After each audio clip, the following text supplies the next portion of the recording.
चले sir class start करते हैं। बिस्मिल्लाहिर्रहमानिर्रहीम। Yes boss, lecture number 1। जी sir, lecture number 1, CAF 6 MFA। जनाब आज हम लोग इंशाल्लाह अपना पहला चैप्टर स्टार्ट कर देंगे। अभी हम पहले सिलेबस वगैरह डिस्कस करते हैं। तो कैलकुलेशन पोर्शन का पहला चैप्टर स्टार्ट हो जाएगा बजटिंग से।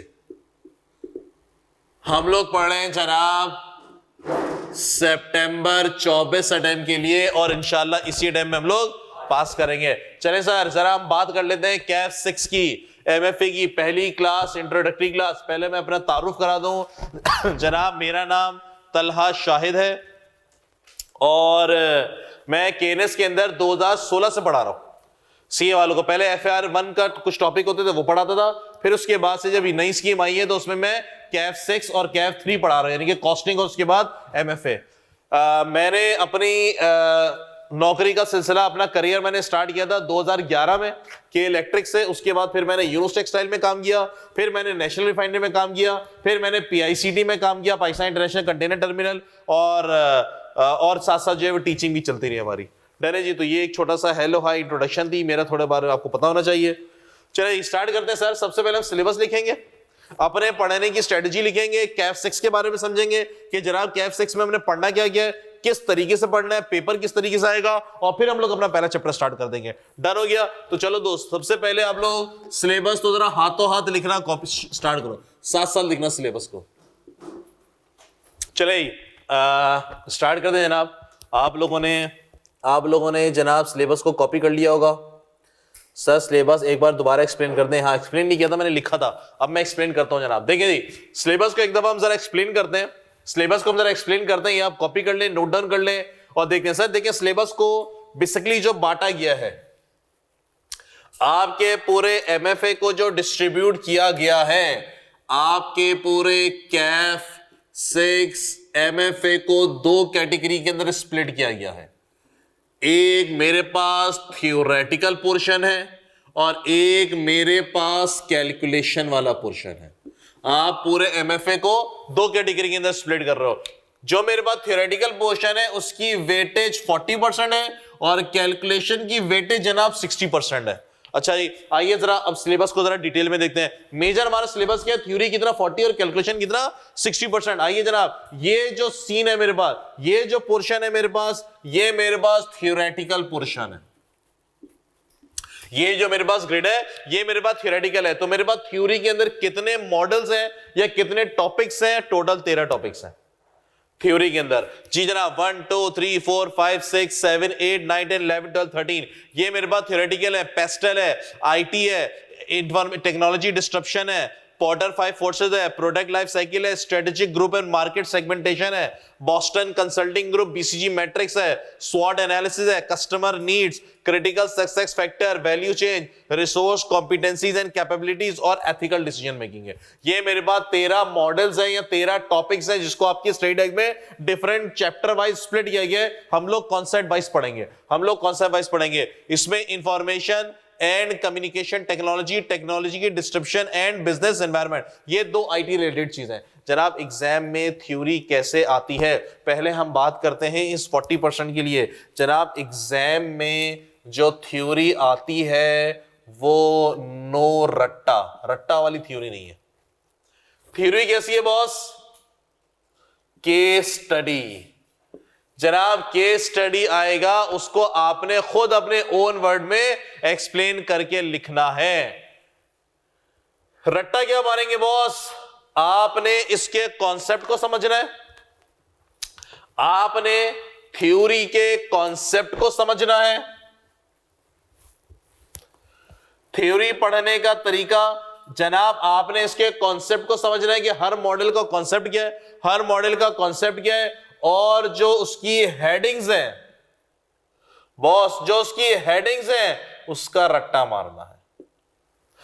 एग्जाम में हम जो लिखेंगे जनाब वो हेडिंग्स के अंदर लिखेंगे। हेडिंग्स हेडिंग्स का आपको रट्टा होना चाहिए। एग्जाम्पल के तौर पे एक एग्जाम्पल देखते हैं जनाब। फॉर एग्जाम्पल हमने एक टॉपिक उठाया, हमने बोला जनाब critical success factor. Critical success factor एक मॉडल है, एक कॉन्सेप्ट है। क्या कॉन्सेप्ट है? यानी कि जनाब मुझे एक बात बताइए, किसी भी कंपनी का या किसी भी प्रोडक्ट का कामयाबी का राज क्या है? एप्पल की कामयाबी का राज क्या है? बहुत सारे, एप्पल, आईफोन की इतनी भाई दुनिया में सबसे ज्यादा फोन किसके बिकते हैं? आईफोन। एग्रीड। सक्सेसफुल फैक्टर क्या उसका? आपने कहा सर बहुत सारे, हमने बोला उसके बहुत सारे, लेकिन एक फैक्टर ऐसा होता है जो बहुत ही ज्यादा सक्सेस होता है। कौन सा है बॉस? क्वालिटी। क्वालिटी बोलो या उसका कैमरा बोलो, बाकी सबों के कैमरे अलग, आईफोन का कैमरा अलग। मानते नहीं मानते? यानी कि बहुत सारे सक्सेस फैक्टर हैं, लेकिन एक या दो सक्सेस फैक्टर होता है जो उसको दूसरों से अलग कर देता है। क्या सबों को बातें समझ में आई? मैंने क्या बोल दिया? हमने बोला boss for example sir board बहुत ज्यादा ब्लर है। अच्छा मैं फोटो खींच के ना व्हाट्सएप कर दूंगा, इंटरनेट का इशू होगा, लड़के फोटो खींच के मुझे ना वो कर देना सिलेबस की, ठीक है। और बात करते हैं सर। हमने बोला फॉर एग्जाम्पल एक और मॉडल है हमारे पास, Boston consulting group, BCG matrix. क्या चीज है मेरे पास? फॉर एग्जाम्पल हमने बोला जनाब एप्पल की अगर मैं एग्जाम्पल लूं, एप्पल के कुछ मुझे प्रोडक्ट बताओगे कौन कौन से है? आईफोन, लैपटॉप, टैबलेट को क्या बोलते हैं? आईपैड कहलाता है ना, ओके। और एक उसके मैं वो वॉच कह लो, एप्पल की वॉच, ये है, सही है जी। बहुत सारे प्रोडक्ट है जिसमें मैंने 4 ये बता दिए। मैं बीसीजी मैट्रिक्स का एक छोटा सा कॉन्सेप्ट बता रहा हूं आप लोगों को। मैंने बोला सर सबसे ज्यादा लैपटॉप किसके बिकते हैं? सबसे ज्यादा लैपटॉप किसके बिकते हैं? ये आईफोन के बिकते हैं। आईफोन के मैकबुक कहलाता है ना आईफोन वाला। क्या मैकबुक बिकता है आईफोन का? नहीं। सबसे ज्यादा किसके बिकते हैं? एचपी, लिनोवो, डेल, शेल, ये बिकते हैं। एप्पल का बिकता है, मैकबुक बिकता है, लेकिन इतना नहीं बिकता। सबसे ज्यादा क्या बिकता है? वो बिकता है। तो जनाब बीसीजी मैट्रिक्स में क्या पढ़ेंगे हम लोग? जब पढ़ेंगे तो आप लोग आइडिया हो जाएगा कि जनाब ये जो एप्पल का जो मैकबुक है वो इतना ज्यादा नहीं बिक रहा, क्या हम इस प्रोडक्ट को कंटिन्यू करें, इसको डिसकंटिन्यू कर दें, या अगर ये इतना नहीं बिक रहा तो इसमें क्या काम करेंगे इतना बिकना शुरू हो जाए? ये चीजें पढ़ेंगे। एग्जाम्पल दे रहा हूं ऐसी, ये चीजें पढ़ेंगे। ये चीजें एग्जाम में आएंगी कैसे? वो आपको कोई केस स्टडी बना के देगा। वो बना के देगा फॉर एग्जाम्पल अलग कोई कंपनी है, उसके 4 प्रोडक्ट हैं, सेम एप्पल जैसे एग्जाम्पल उठाएगा वो, और उसकी अंग्रेजी बदल के, कंपनी बदल के वो सिनेरियो पूछेगा, बताइए क्या किया जाए। रट्टा नहीं चलेगा इसके अंदर। बात समझ में? मैंने क्या कह दिया जनाब? अच्छा लिखना कैसे? वो हेडिंग्स होंगी, हेडिंग के अंदर लिखना है, उसके मार्क्स मिलेंगे, उसके बाद लिखेंगे। और कॉन्सेप्ट पता होगा तो उस केस स्टडी के अंदर आप लोग अप्लाई कर देंगे। जैसे कि फॉर एग्जाम्पल जनाब मैं अगर बात करूं पोर्टर 5 फोर्सेस की, ये 5 चीजें होती हैं जो कि बिजनेस के अंदर अमल दखल कर रही होती हैं, जिसके अंदर एक है, एग्जाम्पल के तौर पे बोल रहा हूं, जिसके अंदर एक है मेरे पास जनाब buying power of customer, for example ऐसे ही। यानी कि जनाब कुछ कंपनीज ऐसी हैं जिसके ऊपर होलसेल किसके ऊपर आप डिपेंडेंट होते हो? उस बायर के ऊपर डिपेंडेंट होते हो। फॉर एग्जाम्पल जनाब हमने बोला सर कि बायर पावर ऑफ कस्टमर या बाइंग पावर ऑफ सप्लायर, ये 2 चीजें इसके अंदर। फॉर एग्जाम्पल के तौर पे हमने बोला यार सैमसंग कितनी बड़ी कंपनी है, बहुत बड़ी कंपनी है, डिपेंडेंट किसके ऊपर है? एंड्रॉइड के ऊपर। एंड्रॉइड किसका है? गूगल का। फड्डा हो जाए दोनों के, गूगल बोले नहीं भी नहीं दे रहा मैं तेरे को, क्या हाल होगा सैमसंग वाले का? बेड़ा गर्क। हिस्ट्री के अंदर हुआवे के साथ हो चुका है। हुआवे फोन एक बड़ा मशहूर होता था, क्या चला रहा था वो? एंड्रॉइड चला रहा था। फड्डा हुआ इनका, यूएस और चाइना का फड्डा शड्डा हुआ। उन्होंने बोला एंड्रॉइड सिस्टम वहां पे हम नहीं दे रहे। तो हुआवे के अभी हालत क्या है? मार्केट में इसका प्रोडक्ट नजर आता है, उसने अपना ऑपरेटिंग सिस्टम लॉन्च किया, जाहिर सी बात नहीं चल पाया। सही है, वो कंपीट एंड्रॉइड लेवल का तो नहीं कर पाओगे ना यार, टाइम लगेगा उसमें आपको बहुत सारा। तो जनाब इस किस्म की चीजें हम किसके अंदर पढ़ेंगे? पोर्टर 5 फोर्सेस के अंदर पढ़ेंगे। क्या होगा वो हम डिटेल में पढ़ेंगे। एग्जाम में आपको इसी हुआवी की तरह की ही कोई एग्जाम्पल देगा, लेकिन वो सिनेरियो बदल के देगा। अच्छा आपको वो जो प्रैक्टिकली केस स्टडी है वो आपको याद नहीं होनी, मतलब आपको प्रैक्टिकल की एग्जाम्पल्स पता होनी चाहिए, और एग्जाम में जो केस स्टडी देगा वो पूरा सिनेरियो आपको बना के देगा। बात समझाई मैंने क्या बोल दिया? उसी में से डेटा उठाना है, उस हेडिंग्स के अंदर लिखना है। जैसे कि इसकी जो 5 हेडिंग्स है, पोर्टर 5 फोर्सेस की 5 फोर्सेस होती हैं, वो 5 फोर्सेस आपको याद होनी चाहिए। इतना रट्टा मेरे को चाहिए, बाकी पता होगा तो आप कॉन्सेप्ट के अंदर ढूंढ के लिख देंगे। बात नहीं मैंने क्या कह दिया मेरे भाई? लॉजिक क्लियर हो रही है? तो इस एमएफए की थ्योरी के अंदर ये है, इस एमएफए की थ्योरी के अंदर ये हिसाब किताब है। फॉर एग्जाम्पल हम बात करें जनाब, अगर पेस्टल है, पेस्टल के अंदर ये जो लिखा ना PESTEL, ये भी अलग अलग चीजें, political, environment, social, technological, economical और लीगल। इकोनॉमिकल इधर, एनवायरमेंटल इधर। अच्छा जी, ये बेसिकली एक चीज है इसके अंदर। हमने बोला सर फॉर एग्जाम्पल वो अपनी गाड़ी है ना, कौन सी एलन मस्क वाली, कौन सी, क्या नाम है भाई, टेस्ला वाले ने बोला जनाब हम पाकिस्तान के अंदर आके प्लांट लगाना चाह रहे हैं, तो वो पाकिस्तान के ऊपर पेस्टल एनालिसिस करेंगे। पॉलिटिकल हालात कैसे हैं? हमने बोला सर पॉलिटिकल हालात का मतलब, पॉलिटिकल हालात में आप क्या क्या देखेंगे, गवर्नमेंट सही पॉलिटिकल चल रही नहीं चल रही, लॉ एंड ऑर्डर है या नहीं है, कानून साजी है या नहीं है। भाई कंपनी आ रही है बिलियन ऑफ डॉलर इन्वेस्ट करने के लिए, तो वो तो एक एक चीज नोट करेगी ना भाई, अरबों खरबों रुपए लगा रहे हैं। ये नहीं कि सर अभी आपने, पॉलिटिकल हालत क्या होता है, अगर पॉलिटिकल स्टेबिलिटी है, एक गवर्नमेंट आती है 5 साल हुकूमत करके, दूसरी गवर्नमेंट आती है, पॉलिसीज आपकी नॉर्मल रहती है, तो फिर तो वो सोचेंगे अच्छा चलो ये चीज तो बेसिक है, सेकंड। तो इसलिए वो टेस्ला वाले क्या करेंगे, उस मुल्क के ऊपर पेस्टल एनालिसिस कर रहे होंगे, जनाब हम यहाँ पे गाड़ी का इतना बड़ा प्लांट तो लगा देंगे, लोग के पास खाने के पैसे नहीं है, गाड़ी कहां से खरीदेंगे हैं। आपने सुना है कि टेस्ला वाले ने अफ्रीका के वो जो बेचारे गरीब मुल्क हैं, इथोपिया वहां पे प्लांट लगा लिया, कभी सुना? हाँ, बेचारे को खाने के पैसे नहीं है यार, उतनी महंगी गाड़ी कहां से खरीदेंगे। पेस्टल एनालिसिस, बात समझ में मैंने क्या बोला? सबसे ज्यादा फैशन का ब्रांड कहां पे मशहूर है बॉस? है फ्रांस मैंने सुना है, पेरिस जो फैशन के ब्रांड होते हैं पाकिस्तान में लॉन्च होते हैं। क्यों नहीं होते भाई? खरीदेगा कौन? सोशल, यहां के लोग उस किस्म के है ही नहीं, सोशल उस किस्म के है ही नहीं। बात समझ में आई मैंने क्या कह दिया मेरे भाई? सोशल भी तो देखना पड़ता है कि लोग किस किस्म के हैं जनाब। यहाँ पे जो है वो लोग का फैशन ट्रेंड क्या है, यहाँ पे लोग का खाने पीने का ट्रेंड क्या है। मुझे एक बात बताइए, पिज्जा कहाँ का मशहूर है बॉस? पिज्जा आया कहां से, कौन से मुल्क से आया? हाँ, कहां से? इटली। हाँ, वो इटली, बात सही नहीं आ रही थी, इटली से आया जनाब। हमारे यहाँ जब पिज्जा लेने के लिए जाते हैं ब्रॉडवे इधर उधर, फ्लेवर बताओगे कौन कौन से? चिकन टिक्का। भाई ये इटली के अंदर कभी होता है? ये है चिकन फजीता टिक्का और मलाई बोटी है। ये कभी आपने नाम सुने? आप इटली में चले गए जहां से पिज्जा निकला है, आपने बोला यार चिकन टिक्का फ्लेवर लेकर आ जाओ, मलाई बोटी लेकर आ जाओ, है क्यों बॉस? क्योंकि वहां पे नाम क्या होंगे, वहां पे कुछ अजीबोगरीब से नाम होंगे। अगर उस नाम से यहाँ पे लॉन्च कर देंगे तो चलेगा? नहीं चलेगा। हमने बोला यहाँ पे देसी नाम भी दो, सोशल। यहाँ के लोगों को ये पता है भाई, चिकन टिक्का, मलाई बोटी और वो चिकन पेपरोनी वगैरह तो थोड़े नए नाम आ गए तो लोगों को पता चल गए। ओके जी, ये सोशल कहलाता है मेरे पास। हमने बोला जनाब टेक्नोलॉजी का, तो इस कहने का मकसद ये है कि कोई भी कंपनी किसी भी मुल्क में आके, किसी भी जगह आके, किसी भी शहर के अंदर आके अगर कोई इन्वेस्टमेंट करती है तो वो पेस्टल एनालिसिस करती है। भाई यहाँ के पॉलिटिकल हालात कैसे हैं, कानून है या नहीं।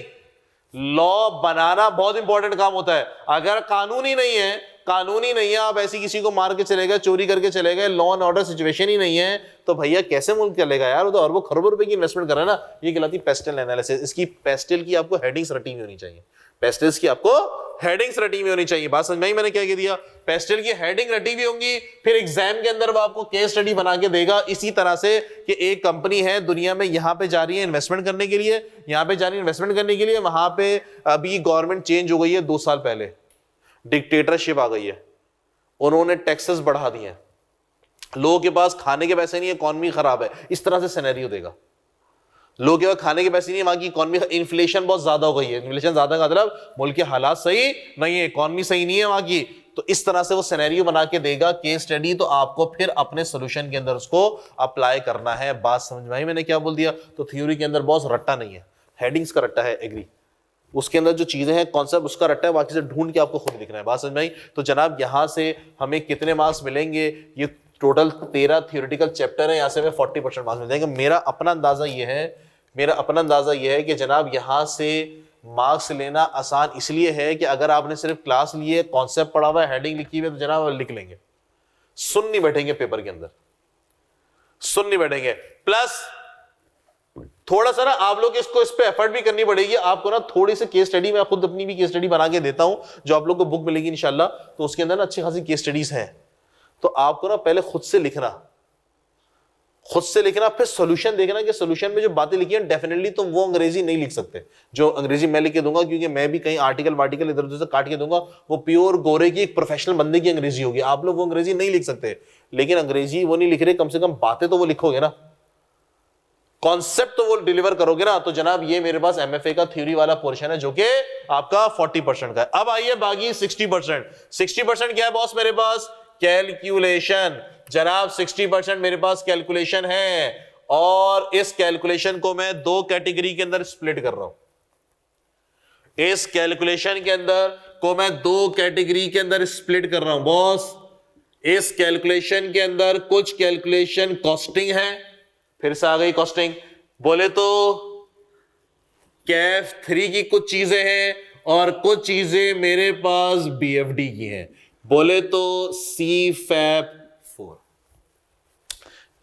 पहले जमाने हम लोग को पता है, पहले जमाने से मुराद आप लोगों का जो सिलेबस आया है वो 2022 के अंदर आया, उससे पहले कॉस्टिंग का पर्चा होता था वो कैफ 8 के अंदर होता था, बड़ा भारी भरकम पेपर होता था। फिर जब वो कैफ 3 के अंदर आया तो उन्होंने कुछ टॉपिक को छोड़ दिया, उन्होंने बोला ये आगे जाके सिलेबस में डालेंगे और आगे जाके कहां पे? कैफ 6 के अंदर डालेंगे। तो कैफ 6 के अंदर जो कॉस्टिंग है बॉस, बजटिंग आपकी कॉस्टिंग वाला पोर्शन है,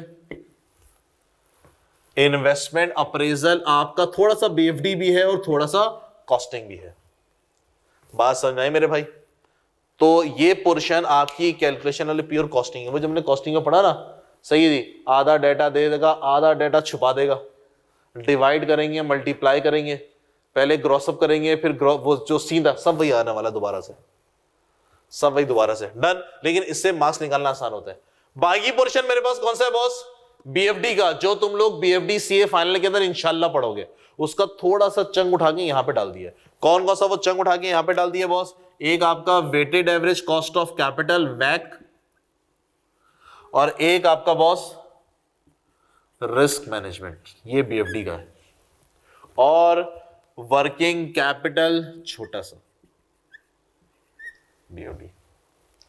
अब सवाल आया बॉस ये सोर्सेज ऑफ फाइनेंस क्या है और identifying and assessing the risk क्या है? सोर्सेज ऑफ फाइनेंस जनाब ये थ्योरी है, लेकिन ये थ्योरी ये वाली थ्योरी नहीं है, ये थ्योरी फाइनेंस की थ्योरी है, कैलकुलेशन की थ्योरी है, ये इसकी थ्योरी है, सोर्सेज ऑफ फाइनेंस बैक की थ्योरी है। आइडेंटिफाइंग असेसिंग एंड रिस्क जनाब ये भी आपके पास थ्योरी है, और ये थ्योरी किसकी है? कैलकुलेशन की, यानी कि रिस्क मैनेजमेंट की ही थोड़ी सी समझ लो, है तो थोड़ा सा अलग पोर्शन, लेकिन थोड़ा सा हम रिस्क मैनेजमेंट इसको कंसीडर करते हैं। तो ये जो दो थ्योरी है ये कैलकुलेशन वाली थ्योरी है।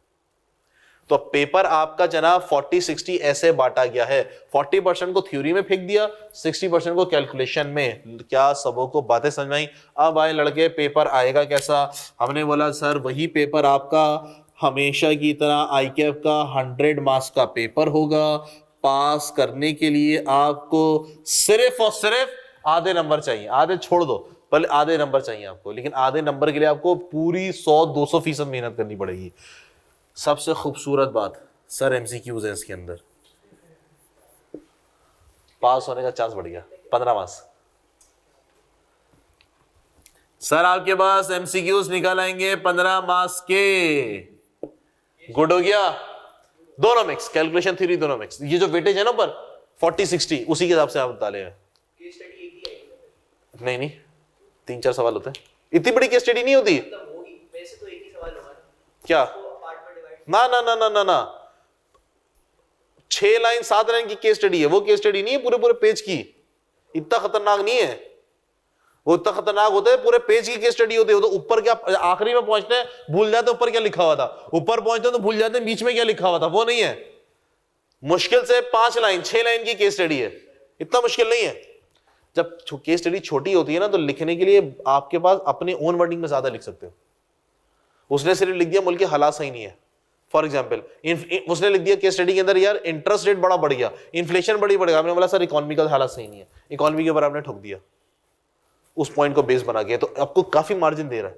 जब पूरी इतनी लंबी केस स्टडी आती है ना, जैसे ए लेवल्स में होती है, जैसे आपके एसीसीएस में होती है, उसमें क्या होता है 2-2, 3-3 पेज के भाई लिखा गया यार भूल गए यार, मतलब वो पूरा एक आर्टिकल्स होता है, वो शुरू में बीच में क्या था भूल गए, आखिरी में क्या था भूल गए, पता नहीं क्या होता भूल गए। उसमें सिर्फ वही बातें लिख सकते हैं, अपनी तरफ से कुछ जनरल नहीं लिख सकते। इसके अंदर केस स्टडी छोटी है 5-6 लाइनों की, तो जनरल बातें भी चल जाएंगी आपकी। भाई कुछ तो लिखना है ना हमने, कुछ लिखना तो चल जाएगी, तो इतना वो नहीं है। तो जनाब एमसीक्यूज है इसके अंदर 15 मार्क्स के, और वो इसी रेशियो के हिसाब से बटे हुए हैं, इसी रेशियो के हिसाब से। एमसीक्यू से आपको बताया मार्क्स निकालना आसान होता है, तो ये पर्चा पास करना ना थोड़ा सा आसान है।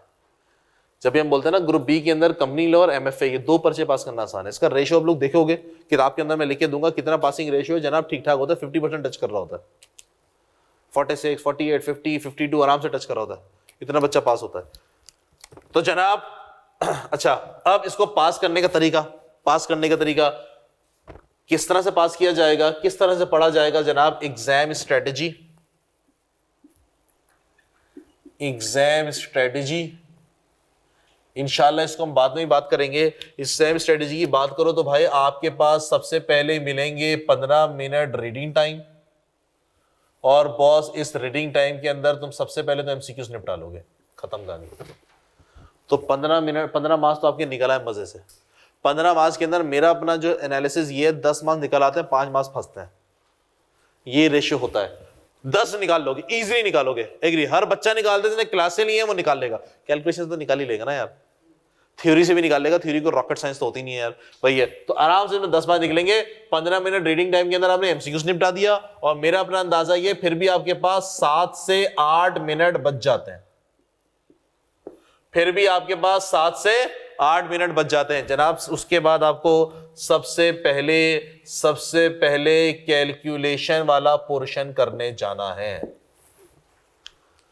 बॉस, कैलकुलेशन वाला पोर्शन करने के लिए जाना है। कैलकुलेशन वाला पोर्शन करने के लिए जाओगे, सबसे पहले आप इसके अंदर रिस्क मैनेजमेंट का सवाल निपटाओगे। दिख रहा है आपको रिस्क मैनेजमेंट बॉस? वजह सर सॉल्यूशन सिर्फ 3-4 लाइनों का होता है बस, मार्क्स होते हैं तकरीबन 8, हिस्ट्री के अंदर 6 से 8 मार्क्स का सवाल होता है इसका, और तकरीबन सॉल्यूशन आधे पेज का होता है। वेरिएंसेस का सॉल्यूशन कितना बड़ा होता था? कॉस्टिंग से लिंक करवा रहा हूं, हाँ, आधे पेज का। अगर वो 2-3 फॉर्मूले पूछ रहा है, वेरिएंसेस पूछ रहा है, आधे पेज का, सेम ऐसे ही है, लेकिन सोचना होता था उसमें, थोड़ा दिमाग लगाना होता था, सॉल्यूशन इतना सा, टाइम का कंज्यूम होता था। तो पहले आप ये निपटाएंगे, उसके बाद दोस्त आप वैक वाला क्वेश्चन निपटाएंगे, weighted average cost of capital.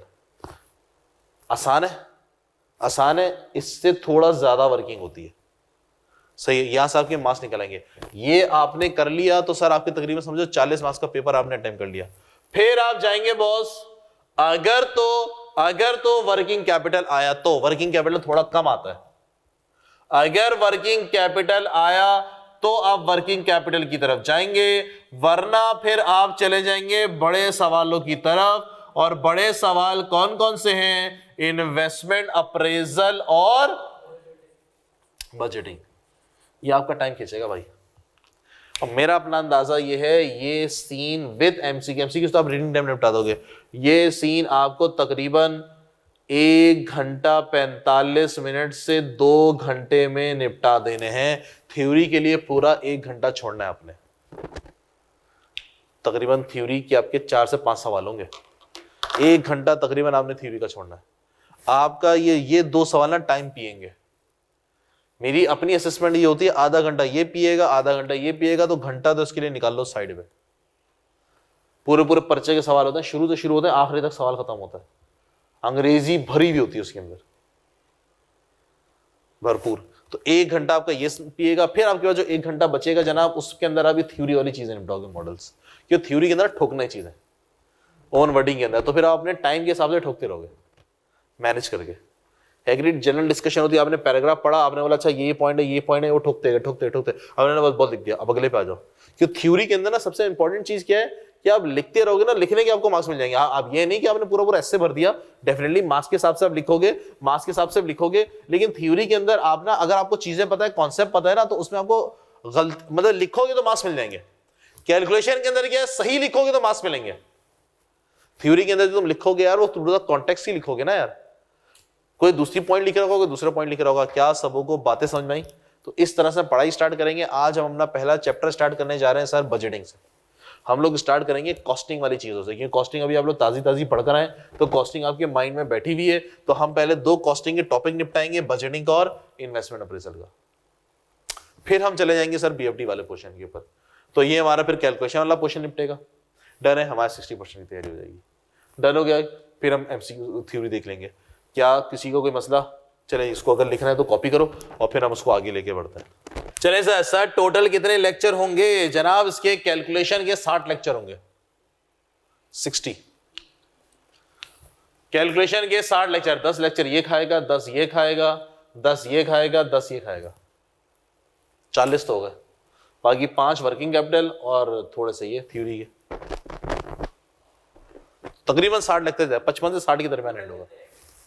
हाँ 80 लगाओ, 80 लगाए। चलिए सर स्टार्ट करें। क्या मैं बोर्ड का सफाया करूं? है मेरे दोस्तों, सिलेबस हमने डिस्कस कर लिया। अच्छा पढ़ाएंगे कैसे जनाब? सर पढ़ाएंगे कैसे? वही हमेशा की तरह आपको कैफ 6 की जनाब बुक दी जाएगी। केने से कैफ 6 की आपको बुक मिलेगी, ईद के फौरन बाद मिल जाएगी। ठीक है जी, ईद की वजह से आप आओगे तो आपकी बुक मिल जाएगी। कैफ 6 की आपको बुक मिलेगी बॉस। इसके अंदर जो कैलकुलेशन है सर, ये जो कैलकुलेशन वाला पोर्शन है इसकी प्रैक्टिस आप कहां से कराएंगे? हमने बोला सर इसकी जो कॉस्टिंग वाले पोर्शन की प्रैक्टिस है वो हम कैफ 3 और पहले जमाने में कैफ 8 हुआ करता था कॉस्टिंग का, हम उसी से प्रैक्टिस करेंगे।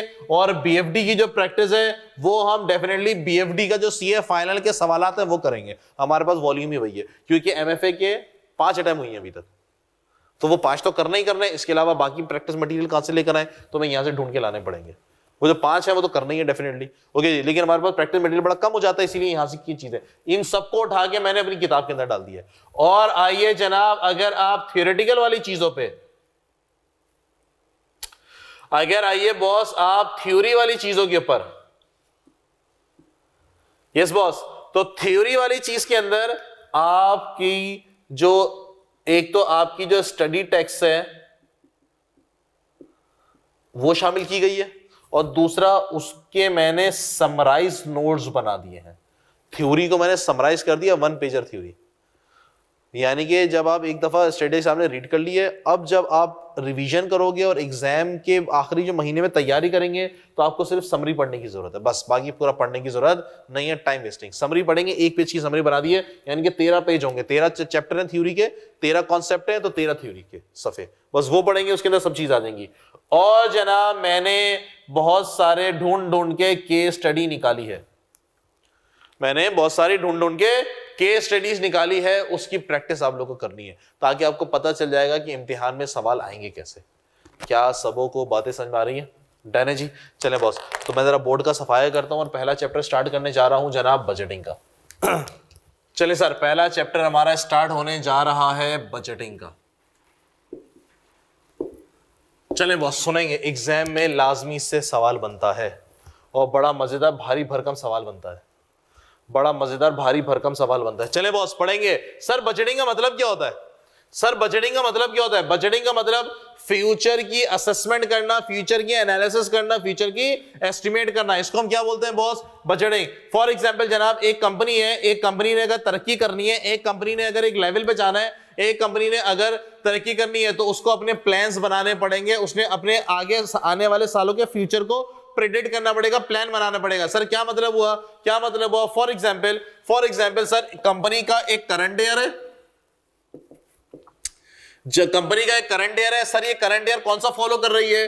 फॉर एग्जांपल जनाब 1 जनवरी सन 2023 से 31 दिसंबर 2023 जनाब, ये इसका करंट साल अभी चल रहा है और ये अभी मौजूद है। फॉर एग्जाम्पल सर ये भी नवंबर के महीने में मौजूद हैं जनाब। इन्होंने बोला हम नवंबर 23 में खड़े हुए हैं और हमारा अगले साल का टारगेट क्या है? नवंबर गुजरेगा, फिर दिसंबर गुजरेगा, जब अगले साल की पहली जनवरी आएगी, मतलब सुबह उठे, लेबर फैक्ट्री में आए, उन्होंने काम किया, इंप्लॉइज जो है ऑफिस में आए, उन्होंने काम किया, मैनेजमेंट आए, उन्होंने काम किया। अगर कोई विजन नहीं है, अगर कोई एस्टिमेट नहीं है, तो सर आपको तरक्की करना मुश्किल हो जाएगा। तो भैया अपना कोई प्लान तो बनाओ, अपना कोई विजन तो बनाओ। तो जनाब इन्होंने, इस कंपनी ने प्लान बनाया। देखो अभी करंट ईयर चल रहा है, यानी कि हमारा जो साल है 1 जनवरी 23 से लेके 31 दिसंबर 2023, और अभी हम कहां खड़े हुए? नवंबर 23 में। हम अगले साल की प्लानिंग कर रहे हैं। कौन से साल की प्लानिंग कर रहे हैं हम? अगले साल की। अगला साल बॉस नेक्स्ट ईयर की हम प्लानिंग कर रहे हैं जनाब। नेक्स्ट ईयर का सोचा कि नेक्स्ट ईयर जो हम क्या करेंगे, नेक्स्ट ईयर बोले तो कहना क्या चाह रहे हैं? 1 जनवरी 24 से 31 दिसंबर 24 हम इस साल की प्लानिंग कर रहे हैं। अगले साल की मौजूद का है हम सर, हम मौजूद हैं नवंबर की 23 को। और हम कौन से साल की प्लानिंग कर रहे हैं सर? हम अगले साल की प्लानिंग कर रहे हैं। सर क्या प्लानिंग कर रहे हैं? मैनेजमेंट ने बैठा, मैनेजमेंट ने बोले सर एक डिसाइड किया हमने, मैनेजमेंट ने बैठे सर, मैनेजमेंट ने डिसाइड किया कि जनाब अगला साल जो शुरू होगा, अगले साल आपके कितने प्रॉफिट कमाने का आप इरादा रखते हैं, अगले साल आपका कितना टारगेट प्रॉफिट है। अगले साल मैनेजमेंट ने डिसाइड किया कि जनाब अगले साल हमें फॉर एग्जाम्पल 50 मिलियन का प्रॉफिट कमाना है। कितना प्रॉफिट कमाना है दोस्त? 50 मिलियन का। अगले साल हमें कितना प्रॉफिट कमाना है दोस्त? 50 मिलियन का। 50 मिलियन का प्रॉफिट अगर आपने अर्न करना है अगले साल के अंदर, तो मैनेजमेंट ने पूछा कि जनाब बताइए कितने नंबर ऑफ यूनिट सोल्ड किए जाएंगे। जनाब ये अगले साल का टारगेट है। अगर हम अगले साल का टारगेट सेट नहीं करेंगे और सुबह आएंगे, काम करेंगे, घर चले जाएंगे, और जब साल खत्म होगा तो प्रॉफिट आएगा, लॉस आएगा, तो हमारे पास अचानक शॉक होगा कि भाई इतना प्रॉफिट कैसे आ गया, इतना लॉस कैसे आ गया। इस तरह तरक्की थोड़ी ना की जाती है। आपको टारगेट सेट करने पड़ते हैं कि अगले साल मेरा इतना टारगेट है, ताकि उसको अचीव करने के लिए आप जान मारें। ऐसा ही है, आपका टारगेट था, आपने कैफ का ग्रुप 1 निकाला, उसके लिए जान मारी, उसके लिए जान मारी। अब आपका टारगेट क्या है? सर आप कौन सा ग्रुप निकालेंगे? ग्रुप बी के पर्चे निकालेंगे। उसके लिए जान अभी से मारोगे या जब इम्तिहान शुरू होगा उससे एक दिन पहले मारोगे? अभी से जान मारेंगे ना भाई। इसका मतलब तुम्हारा प्लान है ना, टारगेट है। अगर तुम ये हरकत करोगे तो इंशाल्लाह अपना प्लान टारगेट अचीव कर लेंगे। इसी तरह कंपनीज अपने अगले साल का भी प्लान करती हैं। इन्होंने सोचा अगले साल हम कितना प्रॉफिट कमाएंगे। फाइनेंस वाले तो पूछा हमारा अगले साल का टारगेट है 50 मिलियन प्रॉफिट कमाने का। सही है, तुम लोगों ने सीवीपी पढ़ा हुआ है, टारगेट प्रॉफिट कितना? 50 मिलियन। बताओ कितने नंबर ऑफ यूनिट बेचे जाए? सीवीपी पढ़ा हुआ। फाइनेंस वालों ने फटाफट कैलकुलेट करके दिया कि जनाब आपको जो है वो 1 लाख यूनिट सेल करने हैं। कैलकुलेट करना आता है हमें। कितने यूनिट बेचना हमने अगले साल? 1 लाख यूनिट। मैनेजमेंट ने बोला 1 लाख यूनिट अगर हम बेचेंगे तो कितना प्रॉफिट कमा लेंगे? 50 मिलियन का। आपने बोला हाँ सर आप कमा लेंगे 50 मिलियन का प्रॉफिट। ठीक हो गया, ये अगले साल का टारगेट है। कौन सा अगले साल? सन 2024 का। और खड़े हुए कहां आप? नवंबर 23 में। आपने बुलाया सेल्स वालों को। कौन सी टीम पहुंची? Sales director. सेल्स की टीम पहुंच गई अपने डायरेक्टर के साथ। मैनेजमेंट ने बोला, सीईओ ने बोला जनाब अगले साल का हमारा टारगेट हो रहा है, प्लान हो रहा है 1 लाख यूनिट बेचने का। कितने यूनिट बेचने का? 1 लाख यूनिट बेचने का। हाँ भाई बेच पाओगे? सेल्स टीम ने बोला सर प्रैक्टिकली पॉसिबल नहीं है। हमने बोला कितने यूनिट बेच लोगे? हमने बोला सर देखिए 80,000 यूनिट हम बेच सकते हैं, 1 लाख यूनिट नहीं बेच सकते। चलो भाई कहानी खत्म। ओके भाई घर अल्लाह हाफिज। टारगेट अचीव होगा? नहीं। तो फायदा कैसे टारगेट का? हमें बजट बनाना है, उसको इंप्लीमेंट भी करना है, उसकी कंट्रोलिंग भी करनी है। हमने बोला भैया 80,000 यूनिट आप बोल रहे हो बेचने का, अगर तो 1 लाख यूनिट बेचे जाएं तो क्या करना पड़ेगा? तो सेल्स टीम ने बोला देखें सर हम लोग फाटा के इलाके में अपना गुड सेल नहीं करते, हम लोग केपी के साइड पे अपना गुड सेल नहीं करते। सर वहां पे आप गुड सेल करें, आप 1 लाख यूनिट बेच लेंगे। तो भैया वहां पे गुड सेल करने के लिए क्या करना पड़ेगा? मैंने बोला सर वहां पे डिस्ट्रीब्यूशन नेटवर्क से बात करें, वहां के होलसेल मार्केट वालों से बात करें, वहां पे अपना माल लिखवाएं, बिक जाएगा। मैंने बोला तो करो, शुरू करो। ये काम कब किया जाएगा? अगले साल शुरू होते ही, अगले साल के बीच में, या अभी से? अभी से करना पड़ेगा ये काम, ताकि 1 जनवरी में फटाक से आपके गुड्स बिकना शुरू हो जाए। 1 जनवरी से अगर वहां पे तुम बातचीत कोऑर्डिनेशन शुरू करोगे तो वहां पे गुड्स पहुंचते पहुंचते बातचीत होते होते फरवरी मार्च लग जाएगी। एग्री करते हैं? तो जनाब ये काम कब किया जाएगा?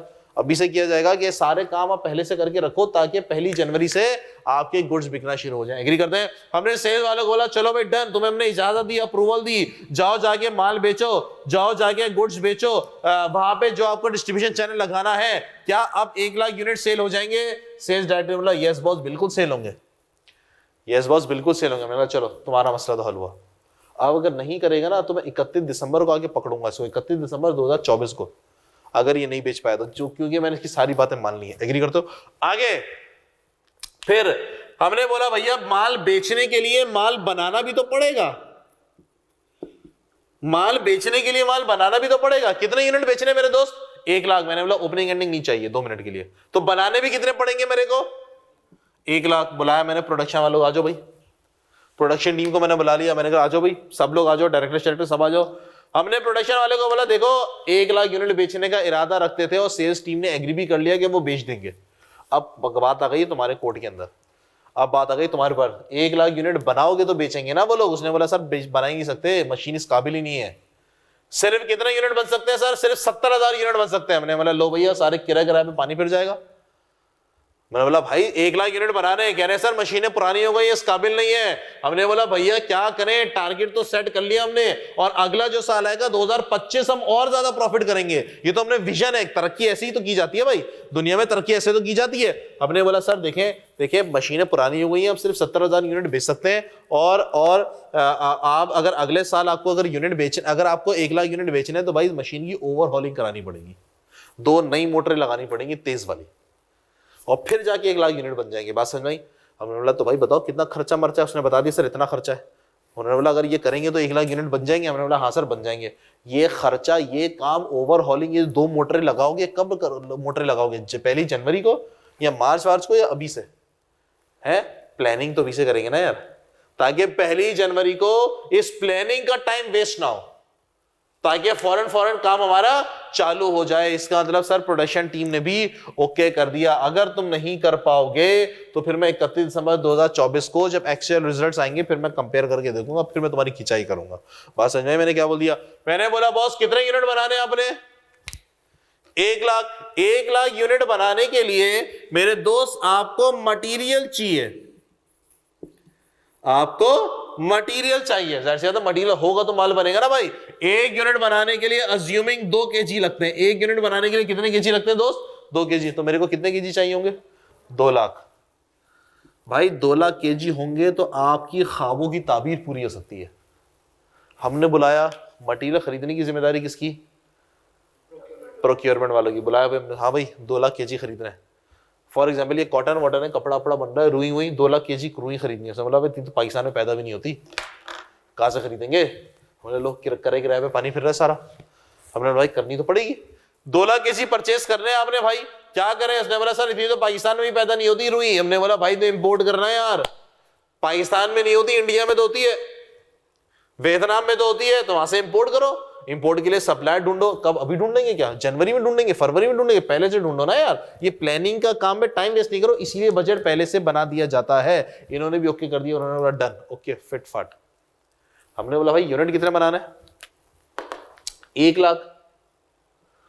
हमने बोला भाई 1 यूनिट बनाने के लिए लेबर के 3 घंटे चाहिए। कितने घंटे लेबर के? 3 लाख घंटे। अभी कितनी लेबर है आपके पास? हमने बोला दोस्त अभी हमारे पास 500 लेबर है। हमारे पास कितने हेड काउंट्स हैं? हमारे पास 500 लेबर्स है, मल्टीप्लाई बाय 1 महीने के अंदर 160 घंटे काम करते हैं। 1 महीने में 160 घंटे काम करते हैं, और 12 महीने, तो कितने घंटे हैं सर अभी आपके पास? 2 लाख? 9 लाख। सो कम कर दे। नहीं 1 महीने में तो 160 घंटे होंगे ना, सही है, बंदे कम कर देता हूं। मैंने बोला बॉस आपके पास फॉर एग्जाम्पल 50 बंदे अगर करो तो, 50 नहीं 100 बंदे करो। 100 बंदे अगर हैं तो 1 लाख। हाँ हमने बोला भाई आपके पास 192,000 आवर्स है, कितने घंटे मांग रहे हो तुम? 3 लाख। क्या करें बॉस? हमने बोला सर 1 साल में 12 महीने होते, 13 महीने कर दें। कैसे हो सकता है? हमारा सर ये सीन तो नहीं हो सकता। 1 महीने में ये लोग 160 घंटे काम कर रहे हैं। अच्छा 160 घंटे कैसे काम कर रहे हैं? 1 दिन के अंदर 8 घंटे, हफ्ता इतवार हम इसे छुट्टी करवाते हैं, 30 दिन होते हैं, मल्टीप्लाई बाय 30 दिन होते हैं। हफ्ता इतवार हम इसे छुट्टी करवाते हैं। हफ्ते इतवार कितने आते हैं? 8 हफ्ते इतवार आते हैं। 8 हफ्ते इतवार ये छुट्टी करेगा, 2 दिन वैसी टुल्ला मार लेगा, तो कितने दिन काम करेगा ये? 20 दिन काम करेगा। तो इस हिसाब से 160 घंटे बने। तो हमने बोला सर देखें छुट्टी नहीं करवाएं उससे, हफ्ते इतवार को छुट्टी नहीं दे, सिर्फ हफ्ते को छुट्टी, सिर्फ इतवार को छुट्टी दे। कोई मल्टीनेशनल कंपनी थोड़ी, लेबर है भाई। हमने कहा हाँ घंटे बढ़ जाएंगे, एग्री करते हो? हमने बोला बॉस ये जो छुट्टी है ना ये भी खत्म करो, इनकी घंटे बढ़ जाएंगे। Yes sir. 8 घंटे काम नहीं कराओ, 10 घंटे काम कराओ, 12 घंटे काम कराओ, सिर्फ सोने के लिए घर भेजो, घंटे बढ़ जाएंगे। Yes boss. हमने बोला सर कैसी बातें कर रहे हैं? कुछ ह्यूमन राइट्स, कोई लॉ शो होता है भाई, कुछ कानून होता है भाई, ऐसा नहीं कर सकते भाई, केस हो जाएगा, फैक्ट्री बंद करनी पड़ जाएगी। ये पाकिस्तान में तो खैर चलता है, सब गधे घोड़े सब बराबर है, लेकिन दुनिया के अंदर यूएस के अंदर तो कानून होता है भाई, इंसानी हकूक होते हैं। हमने बोला क्या करें बॉस? चल भाई ये तो बढ़ा सकते हैं ना, बंदे बढ़ा लो, 120 बंदे कर लो, 130 बंदे कर लो, घंटे पूरे हो जाएंगे। लॉजिक सर ये काम कब करना पड़ेगा घंटे पूरे करने के लिए? आज से प्लानिंग करेंगे तो हम इस काम को एग्जीक्यूट कर पाएंगे। क्या सबों को बातें समझ में आ रही हैं? लॉजिक क्लियर हो रही है मैं क्या कहने जा रहा हूं? तो सर बजटिंग का मतलब ये हुआ कि आपने अगले साल का टारगेट अचीव करना है कितना, 50,000। उसके लिए आपको सारी प्लानिंग करनी पड़ेगी कि हम कितने नंबर ऑफ यूनिट बनाएं, कितने नंबर ऑफ यूनिट बेचें। हमें बेसिकली इस बजटिंग के अंदर क्या क्या पढ़ना है बॉस, हमें बजटिंग के अंदर बजट बनाने हैं। बजट का मतलब अगले साल की फोरकास्टिंग करनी है, अगले साल की फोरकास्टिंग प्रिडिक्शन करनी है। कौन कौन से बजट बनाने हैं बॉस? हमने सेल्स बजट बनाना है मेरे भाई, हमने प्रोडक्शन बजट बनाने हैं, हमने मटेरियल यूजेज या फिर रिक्वायर्ड बजट बनाना है। हमने मटेरियल परचेज बजट बनाना है, हमने लेबर बजट बनाना है, हमने पूरा बजटेड प्रॉफिट एंड लॉस यानी कि बजटेड इनकम स्टेटमेंट बनानी है, हमने बजटेड बैलेंस शीट यानी कि budgeted statement of financial position बनानी है, हमने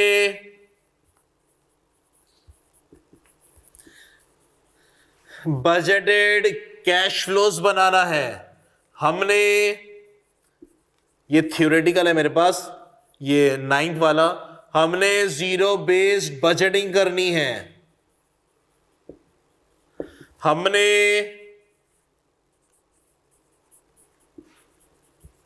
रोलिंग या फिर कंटिन्यूअस बजट बनाना है। क्या सबको बात समझ में आई? क्या सबको बात समझ में आई? तो सर हमने ये सारे बजट पढ़ने हैं, एक एक करके हम ये बजट पढ़ेंगे और फिर आपका ये जो है वो पूरा चैप्टर हमारा कंप्लीट हो जाएगा। डन हो गई बात? चलें बॉस को कॉपी करें, फिर हम थोड़ा आगे बढ़ते हैं। चलें बॉस, यहां तक किसी को कोई मसला, कोई परेशानी, कोई दिक्कत? क्लास हमारी 3 तक है, 3:15 तक है? श्योर? पक्का ना? नहीं झूठ तो नहीं ना? रोज़ में झूठ नहीं बोलते? पक्का ना? चले सर, तो जनाब आज की क्लास के अंदर हम लोगों ने क्या, मैं समाप्त कर रहा हूं इसको, माइंड अप कर रहा हूं। आज की क्लास के अंदर हम लोगों ने क्या पढ़ा? सिलेबस को डिस्कस किया, हमने थियोरेटिकल पोर्शन, कैलकुलेशन पोर्शन को डिस्कस किया और हमने अपना पहला चैप्टर स्टार्ट किया जनाब बजटिंग। बजटिंग के अंदर ये प्योर कैलकुलेशन बेस है, प्योर कैलकुलेशन बेस है। हाँ, इसके अंदर 2 बजट मेरे पास थियोरेटिकल है, एक जीरो बेस्ड बजट और एक रोलिंग बजट या कंटिन्यूअस बजट। ये थियोरेटिकल है भाई, ये सारा कैलकुलेशन है और सवाल भी कैलकुलेशन वाले आता है, यानी कि एग्जाम में 10 मार्क्स का सवाल इसका पक्का होता है, लाजमी लाजमी। डन है सर? फिर इंशाल्लाह हम लोग अपनी नेक्स्ट क्लास के अंदर हम लोग जो है फिर वो अपना पहला बजट स्टार्ट कर देंगे, यानी कि sales budget, production budget, material, फिर हम स्टार्ट कर देंगे। चले बॉस, आज की क्लास को हम यहीं तक रखते हैं, फिर इंशाल्लाह आपसे नेक्स्ट क्लास के अंदर मुलाकात होगी। अल्लाह हाफिज।